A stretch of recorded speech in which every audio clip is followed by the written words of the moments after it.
छात्राय कविदार्थप्रदायिने श्रीमद्वेंकटनाथाय श्रीनिवासाय नमः। इदं वीरं महाविष्णुं ग्रन्थं सर्वतोमुखं वसन्तं विष्णुं नमाम्यहम्। हे ग्रीव हे ग्रीव हे ग्रीव हे उदयने तस्य सर्वदेवानि विज्ञाप्रभावत् बुद्धिर्धनं निशोधीयं निर्भयत्वं रोगदां जातिमोक्षदं स्मरणात् आपादपर्यन्तं योगावतुस्मरेते अविनाः नश्यन्ति नित्यं च मनोरथाः। श्रीगुरुभ्यो नमः। हरि ओम्। ಈ ಒಂದು ಶುಭ ಪರ್ವಕಾಲ ಆನಂದ ಪೂರ್ಣಿಮಾ ದಂಪತಿಗಳೇ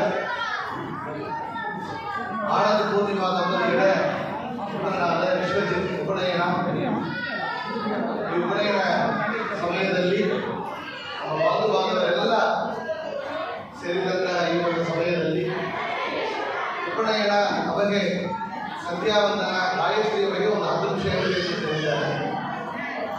ಇವತ್ತು ವಿಶೇಷವಾಗಿ ಇವತ್ತು ಪರ್ವಕಾಲ, ಅಕ್ಷಯ ತೃತೀಯ ಪರ್ವಕಾಲ, ಪರಶುರಾಮ ಜಯಂತಿ. ಈ ಒಂದು ಭಗವಂತನ ಒಂದೊಂದು ಅವತಾರ ಜಯಂತಿ ಉತ್ಸವವನ್ನು ನಾವು ವಿಶೇಷವಾಗಿ ಅನುಷ್ಠಾನ ಮಾಡಬೇಕು ಅಂತ ಶಾಸ್ತ್ರಗಳು ಹೇಳ್ತಾ ಇದೆ. ನಾವು ರಾಮನವಮಿ, ಕೃಷ್ಣಾಷ್ಟಮಿ ಯಾವ ರೀತಿಯಲ್ಲಿ ಮಾಡ್ತೇವೋ ಅದೇ ರೀತಿಯಲ್ಲಿ ಉತ್ಸವ ಮಾಡುವಂತಹ ಒಂದು ಪರ್ವಕಾಲ ಅಂತ ಹೇಳಿದರೆ ಅದು ಪರಶುರಾಮ ಜಯಂತಿ. ಇವತ್ತು ಇನ್ನು ವಿಶೇಷವಾಗಿ ಈ ಒಂದು ಪರ್ವಕಾಲದಲ್ಲಿ ಈ ಉಪನಯನ ಕಾರ್ಯಕ್ರಮ ನಡೆದಿದೆ. ಉಪನಯನ ಅಂತ ಕೇಳಿದರೆ ನಾವು ಉಪವಾಸ ಅಂತ ಕೇಳ್ತೇವೆ. ಉಪವಾಸ ಅಂದ್ರೆ ಭಗವಂತನ ಹತ್ತಿರದಲ್ಲಿ ವಾಸ ಮಾಡುವುದು ಉಪವಾಸ. ಏಕಾದಶಿ ನಾವು ವ್ರತಗಳು ಮಾಡಬಹುದು, ಉಪವಾಸ ಇರಬಹುದು. ಅಂದ್ರೆ ಉಪವಾಸ ಭಗವಂತ ಹತ್ತಿರ ಇದ್ರೆ ಉಪವಾಸ. ಉಪನಯನ ಅಂತ ಹೇಳಿದರೆ ಇದು ಒಂದು ನಯನ, ಕಣ್ಣು, 7 ಕಣ್ಣು. ನಮಗೆ ಭಗವಂತ ಕೊಟ್ಟ ಕಣ್ಣುಗಳು 2, ಇದು 3ನೇ ಕಣ್ಣು. ಭಗವಂತನ ನೋಡುವಂತಹ ಒಂದು ಜ್ಞಾನ ದೃಷ್ಟಿಯನ್ನ ನಮಗೆ ಅನುಗ್ರಹ ಮಾಡುವಂತಹ ಒಂದು ಕಣ್ಣು. ಆ ಕಣ್ಣನ್ನು ತೆರೆಯುವಂತಹ ಒಂದು ಘಟನೆ ಅಂದ್ರೆ ಉಪನಯನ ಸಂಸ್ಕಾರ ಅಂತ ಹೇಳ್ತಾರೆ. ಅದೇ ಉಪನಯನ ನಮಗೆ ಒಂದು ಕಣ್ಣು. ಯಾಕೆ ಅಂದ್ರೆ ಭಗವಂತನ ನೋಡಲಿಕ್ಕಾಗಿ ಜ್ಞಾನ ದೃಷ್ಟಿಯನ್ನ ಪಡೆಯುವಂತಹ ಒಂದು ಕಾರ್ಯಕ್ರಮ ಉಪನಯನ ಸಂಸ್ಕಾರ. ಒಬ್ಬ ಬ್ರಾಹ್ಮಣನಾಗಿ ಹುಟ್ಟಿದರ ಮಾತ್ರ ಒಬ್ಬ ಬ್ರಾಹ್ಮಣನಲ್ಲ ಅಂತ ಶಾಸ್ತ್ರ ಇರುತ್ತೆ. ಏನ್ ಮಾಡಬೇಕು? ಷೋಡಶ ಸಂಸ್ಕಾರ ಅಂತ. ಪುಂಸವನ, ಸೀಮಂತ, ಜಾತಕರ ನಾಮಕರಣ ಇದೆಲ್ಲ ಒಂದೊಂದು ಸಂಸ್ಕಾರಗಳು. ಈ ಒಂದು ಸಂಸ್ಕಾರ ರೀತಿಯಲ್ಲಿ ಉಪನಯನ ಸಂಸ್ಕಾರ ಮಾಡಲೇಬೇಕಾಗುತ್ತೆ. It's not optional, it's mandatory. ಸಂಸ್ಕಾರ ಒಬ್ಬಡಿ ಮಾಡಲೇಬೇಕು ಅಂತ ಶಾಸ್ತ್ರಗಳು ತಿಳಿಸ್ತಾ ಇದೆ. ಈ ಉಪನಯನ ಸಂಸ್ಕಾರವನ್ನು ಯಾವ ಮಾಡಬೇಕು? ಗರ್ಭಾಷ್ಟಮದಲ್ಲಿ ಮಾಡಬೇಕು ಅಂತ ಹೇಳ್ತಾರೆ. ಗರ್ಭಾಷ್ಟಮ, ಹೊಟ್ಟೆಯಲ್ಲಿ ಒಂದು ಮಗು ಗರ್ಭದಲ್ಲಿ ಪ್ರವೇಶ ಮಾಡಿದ ಸಮಯದಿಂದ ಪ್ರಾರಂಭ ಮಾಡಿದರೆ ಅಷ್ಟಮ 8ನೇ ವರ್ಷದಲ್ಲಿ, ಆಗ 7ನೇ ವರ್ಷದಲ್ಲಿ ಆ ಮಗುವಿಗೆ ಮಾಡಿದರೆ ವಿಶೇಷ ಅಂತ ಶಾಸ್ತ್ರಗಳು ಹೇಳ್ತಾ ಇದೆ. ಇನ್ನು ವಿಶೇಷ ಅಂತ ಹೇಳಿದರೆ ಯೋಗ್ಯತೆ ಇರೋ ಮಗುವಿಗೆ 5 ವಯಸ್ಸಿಗೆ ಮಾಡಬಹುದು ಅಂತ. ವಾದಿರಾಜರು, ವ್ಯಾಸರಾಜರಂತ ಯತಿಗಳಿಗೆ 5 ವಯಸ್ಸಿನಲ್ಲಿ ಉಪನಯನ ಸಂಸ್ಕಾರವನ್ನು ಮಾಡಿದ್ದಾರೆ ಅಂತ ಕೇಳಿದೆವು. ಆಗ 7, 8, 12 ವಯಸ್ಸಿರ್ಬೋದು. ಅದಕ್ಕೆ ಮೇಲೆ ಮಾಡಿದರೆ ಅಷ್ಟು ಸಿದ್ಧಿ ಆಗೋದಿಲ್ಲ ಅಂತ. ಮ್ಯಾಕ್ಸಿಮಮ್ ಎಷ್ಟು ಮಾಡಬಹುದು? ಇವತ್ತು ನಾವು ತಗೊಂಡು ನಾಳೆ ಮದುವೆ ಅಂದ್ರೆ ಇವತ್ತು ಸಾಯಂಕಾಲ, ಇವತ್ತು ಉಪನಯನ ಮಾಡಿ ನಾಳೆ ಮದುವೆ ಮಾಡಿ. ಅದು ಅಲ್ಲ, 24 ವಯಸ್ಸಿಗೆ ಮೇಲೆ ಉಪನಯನ ಮಾಡಿದರೆ ಅದು ಪ್ರಯೋಜನವಿಲ್ಲ ಅಂತ ಹೇಳ್ತಾರೆ. ಆ ಉಪನಯನ ಸಂಸ್ಕಾರ ಎಂಬುದು ಅವಮಾನ ಆಚರಣೆ ಪ್ರಧಾನ ಹೇಳಿದಂತೆ ಸಣ್ಣ ವಯಸ್ಸಿನಲ್ಲಿ ಉಪನಯನ ಸಂಸ್ಕಾರ ಮಾಡಬೇಕು. ನಾವು ಹೇಳುವಂತ ರೀಸನ್ ಏನಂತ ಹೇಳಿದ್ರೆ 2-3 ರೀಸನ್ ಹೇಳ್ತಾರೆ, ಬೇಗ ಮಾಡೋದಿಲ್ಲ ಅಂತ. ಒಂದು ಹೇಳಂದ್ರೆ ನನ್ನ ಮಗುವಿಗೆ ಆರೋಗ್ಯ ಇಲ್ಲ, ಆರೋಗ್ಯ ಸಿಕ್ಕೊಡೋದಿಲ್ಲ. ಯಾಕಂದ್ರೆ ಉಪನಯನ ಮಾಡಿದ್ರೆ ಮಡಿ ಹೇಳ್ತೀರಿ, ಸಂಧ್ಯಾವಂದನ ಹೇಳ್ತೀರಿ, ನಾವು ಸ್ನಾನ ಮಾಡಬೇಕು, ಬೆಳಿಗ್ಗೆಲ್ಲ ಇದು ಮಾಡಬೇಕು, ಇದೆಲ್ಲ ನಮಗೆ ಆಗೋದಿಲ್ಲ ಅಂತ. ಆಗ ಮುಖ್ಯವಾಗಿ ಉಪನಯನ ಸಂಸ್ಕಾರವನ್ನು ಮಾಡಿದರೆ ಆರೋಗ್ಯ ಬಂದಿದೆ ಅಂತ. ಯಾಕೆ? ಸೂರ್ಯನಿಗೆ ನಮಸ್ಕಾರವನ್ನು ಮಾಡಿ, ಸೂರ್ಯ ಅಂತರ್ಗತ ಪರಿಕ್ರಮಾತ್ಮಕ ನಾರಾಯಣನಿಗೆ ಅರ್ಘ್ಯ ಪ್ರದಾನವನ್ನು ಮಾಡುವ ಈ ಒಂದು ಕಾರ್ಯದಿಂದ ಸೂರ್ಯ ನವಗ್ರಹಗಳಲ್ಲಿ ಆರೋಗ್ಯಕಾರಕ, ಆರೋಗ್ಯವನ್ನು ಕರುಣಿಸುವ ಸೂರ್ಯ. ಆಗ ಸೂರ್ಯನಿಗೆ ಅರ್ಘ್ಯವನ್ನು ಕೊಟ್ಟರೆ, ಸೂರ್ಯ ಪ್ರಾರ್ಥನೆಯನ್ನು ಮಾಡಿದರೆ ಅವರಿಗೆ ಆರೋಗ್ಯವನ್ನು ಶುದ್ಧಿಯಾಗುತ್ತೆ ಅಂತ ಹೇಳ್ತಾರೆ. ಅದರಿಂದ ಆರೋಗ್ಯವನ್ನು ಪಡಿತಾನೆ. ಇನ್ನೊಂದು ರೀಸನ್, 2ನೇದು, ನನ್ನ ಮಗು ಟ್ಯೂಷನ್ ಓದಬೇಕಾಗಿದೆ, 10th ಬರ್ತಾ ಇದ್ದಾನೆ, ಅವನು ಇಷ್ಟು ಬಸ್ ಮಾಡಬೇಕು, ಅವನಿಗೆ ಓದು, ಈಗ ಬರ್ತಾನೆ, ನೀರು ಓದುತ್ತಾನೆ, ಇದು ಓದಿಗೆ ಇರುವಂತ ಒಂದು ವಿಷಯಕ್ಕೆ ವಿಘ್ನ ಆಗುತ್ತೆ ಅಂತ.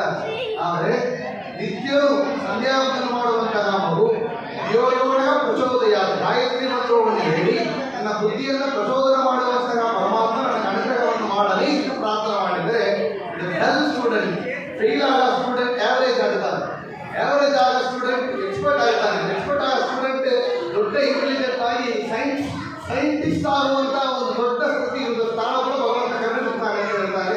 ಅದರಿಂದ ಉಪನಯನ ಕರ್ಮ ಮಾಡಿದರೆ, ಸಂಸ್ಕಾರ ಮಾಡಿದರೆ ಆರೋಗ್ಯ ಆಗತ್ತೆ, ಬುದ್ಧಿಯು ಚಾತುರ್ಯವನ್ನು ಭಗವಂತ ಅನುಗ್ರಹವನ್ನು ಮಾಡುತ್ತಾನೆ.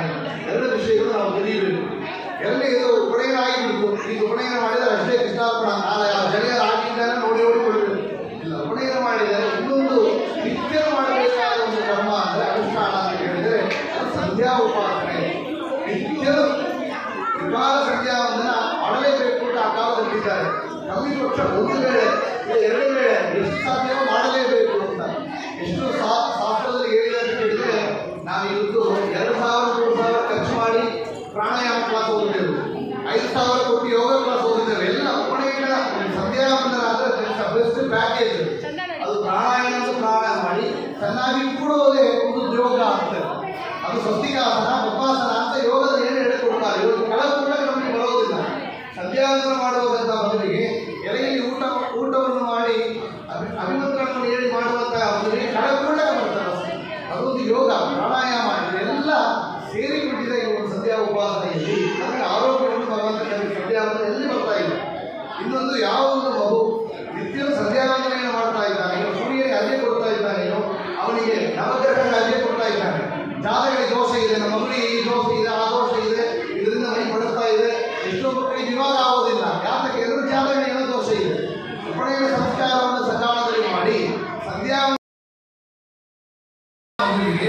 ಪ್ರತಿ ದಿವಸ ಸಂಧ್ಯಾವಂದನ ಮಾಡಿದರೆ, ಗಾಯತ್ರಿ ಜಪ ಹೇಳಿದರೆ ಸೂರ್ಯನ ಮಕ್ಕಳಾದ ಶನಿಯ ಕಾಟ ಇಹದಲ್ಲಿ ಇಲ್ಲ, ಯಮನ ಕಾಟ ಯಮಲೋಕದಲ್ಲಿ ನರಕ ಲೋಕದಲ್ಲಿ ಆಗೋದಿಲ್ಲ ಅಂತ ಶಾಸ್ತ್ರಗಳು ತಿಳಿಸ್ತಾ ಇದೆ. ಅಷ್ಟು ಅತ್ಯಂತ ಉತ್ತಮವಾದ ಒಂದು ಫಲವನ್ನು ನೀಡುವುದು ಈ ಸಂಧ್ಯಾ ಉಪಾಸನೆ ಅಂತ. ಈ ಸಂಧ್ಯಾ ಉಪಾಸನೆ ಉಪನಯನ ಹೌದು. ಬ್ರಾಹ್ಮಣರಿಗೆ ಜಿನಿಜರು ಹೆಸರು. ಜಿಚ ಅಂದ್ರೆ ಜಾಗ ಹುಟ್ಟೋದು, ಎರಡನೇ ಬಾರಿ ಹುಟ್ಟುವವರು ಬ್ರಾಹ್ಮಣ. ತಾಯಿಯ ಗರ್ಭದಿಂದ ಹುಟ್ಟುವುದು ಒಂದು ಬಾರಿ ಅಂತ ಕೇಳಿದರೆ ಎರಡನೇ ಬಾರಿ ಹುಟ್ಟುತ್ತಾರಂತೆ. ಯಾಗ ಉಪನಯನ ಸಂಸ್ಕಾರ ಮಾಡುವಂತಹ ಸಮಯದಲ್ಲಿ ಆ ಮಗುವಿಗೆ ಎರಡನೇ ಜನ್ಮ ಅಂತಾರೆ. ಜಾತಕದಲ್ಲಿ ಆ ಜನ್ಮ ಕಾಲದಲ್ಲಿ ಏನೋ ದೋಷಗಳಿದ್ದರೂ ಕೂಡ ಸಕಾಲದಲ್ಲಿ ಉಪನಯನ ಸಂಸ್ಕಾರ ಮಾಡಿದರೆ ಅದು ಎರಡನೇ ಜನ್ಮ ಆಗುತ್ತೆ. ಆ ಮಗುವಿಗೆ ಎಲ್ಲ ದೋಷಗಳು ಕೂಡ ಅಲ್ಲಿ ಸರಿಯಾಗಿ ಬರುತ್ತೆ ಅಂತ ಹೇಳ್ತಾರೆ. ಅದು ಗಿರಿಜರು ಅಂತ ಬ್ರಾಹ್ಮಣರಿಗೆ ಹೆಸರು. ಈ ಗಾಯತ್ರಿ ಜಪ ಇದೆಲ್ಲ ಉಪನಯನದಲ್ಲಿ ಸಂಧ್ಯಾವಂದನದ ಮುಖ್ಯವಾದ ಅಂಗ ಅಂದ್ರೆ ಅದು ಗಾಯತ್ರಿ. ಅದನ್ನು ಯಾರನ್ನು ಗಾಯತ್ರಿ ಜಪವನ್ನು ಗಾಯನ ಸ್ತೋತ್ರ ಮಾಡುತ್ತಾರೆಯೋ ಅವನಿಗೆ ವೇದ ಮಾತಾ ಸುಗಾಯತ್ರಿ ಅಂತ, ವೇದಗಳಿಗೆ ಮಾತಾ ಅಂತ ಹೇಳ್ತಾರೆ. ಋಗ್ವೇದ, ಯಜುರ್ವೇದ, ಸಾಮವೇದ, ಇಡೀ ರಾಮಾಯಣ ಭಾಗವತಗಳ ಸಾರ ಗಾಯತ್ರಿ ಮಂತ್ರದಿಂದ.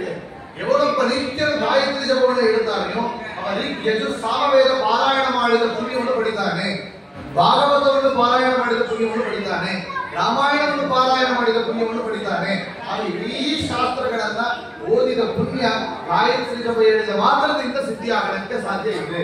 ಅಷ್ಟು ವಿಶೇಷ ಮಹತ್ವವನ್ನು ಹೇಳಿದ್ದಾರೆ. ಗಾಯತ್ರಿ ಜಪ 24 ಅಕ್ಷರ. ಆ ಕಾಲದ ಋಷಿಗಳು ತ್ರಿಕಾಲ ಸಂಧ್ಯಾವಂದನ ಮಾಡ್ತಾ ಇದ್ರು. ಒಬ್ಬೊಂದು ವೇಳೆಗೆ 1000 ಜಪ ಮಾಡ್ತಾ ಇದ್ರು. ಆಗ ಒಂದು ಜಾಮಕ್ಕೆ 24 ಅಕ್ಷರಗಳು, 24,000 ಅಕ್ಷರಗಳು, 24 ಲೆಟರ್ಸ್. ಒಂದೊಂದು ಅಕ್ಷರಗಳು ಒಂದು ಭಗವಂತನ ರೂಪಗಳು ಅಂತ. 3 times in a day, 24,000 into 3, 72,000. ಈ 72,000 ಅದಲ್ಲ, ಅದು ಮುಖ್ಯವಾದ ನಂಬರ್ ಇರುತ್ತೆ ನಮ್ಮ ದೇಹದಲ್ಲಿ. ನಮ್ಮ ದೇಹದಲ್ಲಿ ಬಲ ಕಡೆ 36,000 ನಾಡಿಗಳು, ಎಡದು ಭಾಗ 36,000 ನಾಡಿಗಳು, ಇಡೀ ದೇಹದಲ್ಲಿ 72,000 ನಾಡಿಗಳಿವೆ. ಆ ನಾಡಿಗಳಿಗೆ ಭಗವಂತನ ರೂಪಗಳಿದೆ. ಪ್ರತಿ ದಿವಸ ಆ ಕಾಲದ ಋಷಿಗಳು ತ್ರಿಕಾಲ ಸಂಧ್ಯಾವಂದನ ಮಾಡಿ 3,000 ಗಾಯತ್ರಿ ಜಪ ಹೇಳಿದರೆ ಅವರಿಗೆ 72,000 ರಾವಣಿಗಳನ್ನ ಟ್ರಿಗರ್ ಮಾಡ್ತಾ ಇದ್ರು. ಅದರಿಂದಲೇ ಅವರ ದೀರ್ಘ ಆಯುಷ್ಯ, ದೀರ್ಘ ಆರೋಗ್ಯದಿಂದ ಕೂಡಿದ ಆ ಒಂದು ಆಯುಷ್ಯವನ್ನು ಪಡೆಯುತ್ತಾ ಇದ್ರು. ಅಷ್ಟು ವಿಶೇಷ ಮಹತ್ವವನ್ನು ಹೇಳಿದ್ದಾರೆ. ಆ ಗಾಯತ್ರಿ ಜಪವನ್ನ ಎಲ್ಲ ಸಂಧ್ಯಾವಂದನ ಎಷ್ಟು ಇಂಪಾರ್ಟೆನ್ಸ್ ಕೊಟ್ಟಿದ್ದಾರೆ ಅಂದರೆ, ಒಂದು ದಿವಸ ಗಾಯತ್ರಿ ಜಪ ಬಿಟ್ಟವ 3 ದಿವಸ ಸಂಧ್ಯಾವಂದನೆಯನ್ನು ಬಿಟ್ಟವನಿಗೆ ಮತ್ತು ಉಪನಯನ ಮಾಡಬೇಕು. ನಾವಿಷ್ಟು ದೊಡ್ಡ ಮಂಟಪವನ್ನು ಹಿಡಿದಿವಿ, ಲಕ್ಷಾಂತರ ಖರ್ಚು ಮಾಡಿ ಬಂಧು ಬಾಂಧವರೆಲ್ಲ ಕರೆದಿಷ್ಟು ಬಿಟ್ಟು ವೈಭವದಿಂದ ಊಟವನ್ನು ಹಾಕಿ ವಸ್ತ್ರವನ್ನು ಕೊಟ್ಟು ಕಡೆಸಿಯಲ್ಲಿ ಮಗು ಸಂಧ್ಯಾವಂದನ ಬಿಟ್ಟಿದ್ದಾರೆ ಆಗ ಮತ್ತು ಮಳೆಯನ್ನು ಮಾಡಬೇಕು. ಅಷ್ಟು ಶಾಸ್ತ್ರ ಎಷ್ಟು ಇಂಪಾರ್ಟೆನ್ಸ್ ಕೊಟ್ಟಿದ್ದಾರೆ. 3 ದಿನ ಮಳೆಯಲ್ಲಿ ಯಾರೋ ಒಬ್ರು ಕೋಮಾ ಸ್ಟೇಜ್ ಇರುವಂತಹ ಒಂದು ಸ್ಥಿತಿ ಆಗಿದ್ದಾರೆ, ಅವರ ಪರವಾಗಿ ಇನ್ನೊಬ್ರು ಹಾಗೆ ಸಂಧ್ಯಾವಂದನ ಮಾಡಬೇಕು ಅಂತ ಹೇಳ್ತಾರೆ. ಅವ್ರನ್ನ ಪ್ರಸನ್ನ ಮಾಡಿ ಇನ್ನೊಬ್ರು ಮಾಡಬೇಕು ಅಂತ ಹೇಳಿದರೆ ನಾವೇ ಮಾಡೋದಿಲ್ಲ ಅಂತ ಕೂತು ಬಿಟ್ರೆ ಎಷ್ಟು ದೊಡ್ಡ ನಾವು ತಪ್ಪು ಮಾಡ್ತಾ ಇದ್ದಾಗ ತಿಳಿಯಬೇಕು. ಮಹಾಭಾರತದ ಯುದ್ಧದಲ್ಲಿ ಯುದ್ಧ ನಡೆಯುವಂತಹ ಸಮಯದಲ್ಲಿ ಸೂರ್ಯ ಅಸ್ತಮನ ಆಗ್ತಾ ಇದ್ದಾರೆ. ಆಗ ಯುದ್ಧ ಕಾಲದಲ್ಲಿ ಅಡ್ಡೆ ಕೊಡಬೇಕು, ನೀರಿಲ್ಲ ಅವರಿಗೆ, ಮಣ್ಣು ಧೂಳಿಗಳನ್ನೇ ಅಡ್ಡೆ ಕೊಡ್ತಾ ಇದ್ರು. ಯುದ್ಧದಲ್ಲಿ ಅಡ್ಡೆ ಕೊಟ್ಟಿದ್ದಾಗ ನಾವು ಅಂತ ಒಂದು ಪರಿಸ್ಥಿತಿ ಇಲ್ಲ, ಯಾರು ಶೂಟ್ ಮಾಡಕ್ಕೆ ಬಂದಿಲ್ಲ, ಅನ್ನಿಸ್ತಿಲ್ಲ ಇಲ್ಲಿ. ಆದರೆ ಆ ಸ್ಥಿತಿಯಲ್ಲಿ ಕೂಡ ಯುದ್ಧದಲ್ಲಿ ಶೂಟ್ ಮಾಡುವಂತ ಉಸಿರು ಪ್ರಾಣ ಹೋಗುವಂತ ಸಮಯದಲ್ಲಿ ಕೂಡ ಅಡ್ಡಿ ಬಿಟ್ಟಿದ್ದಾರೆ ಅಂದರೆ ಇದು ಪ್ರಾಣಕ್ಕಿಂತ ಶ್ರೇಷ್ಠ. ನಮ್ಮ ಪ್ರಾಣವನ್ನ ಕಾಪಾಡುವಂತಹ ರಕ್ಷಣೆ ಮಾಡುವಂತಹ ದೊಡ್ಡ ಜಪ ಅಂದ್ರೆ ಗಾಯತ್ರಿ.